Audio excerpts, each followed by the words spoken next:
एक दिनको लागि प्रधानमन्त्री बनायो भने हजुर के गर्नुहुन्छ देशको लागि? म किन हुनु पर्यो? हाम्रो बालनसाले बबाल्छ।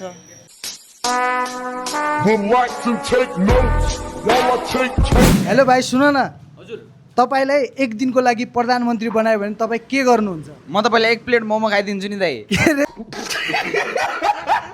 हेलो सुन न दाइ, हजुरलाई एक दिनको लागि प्रधानमन्त्री बनायो भने हजुर के गर्नुहुन्छ देशको लागि? म किन हुनु पर्यो? हाम्रो बालनसाले बबाल्छ। हो हो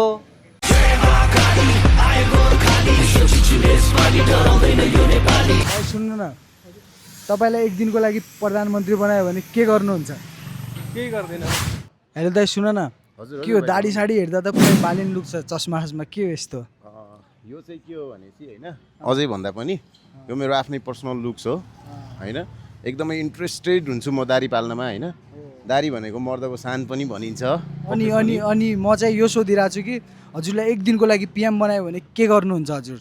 म एक दिनको लागि मलाई यदि पिएम बनायो भने होइन, प्रत्येक घरमा रहेका बेरोजगार हामी युवाहरू जो छौँ होइन, यिनीहरूलाई कुनै पनि हालतमा रोजगारी दिने भन्ने कुरा चाहिँ निश्चित पार्छु, पहिलो कुरा। र दोस्रो कुरा, हाम्रा यो सुरक्षा निकायका कर्मचारीहरू जसले दिनरात दुःख गरेका हुन्छन् होइन, ती कर्मचारीहरूको सेवा सुविधा अझै नै बढाउँछु। यतिले पनि पुग्दैन। हस्, धन्यवाद दाइ।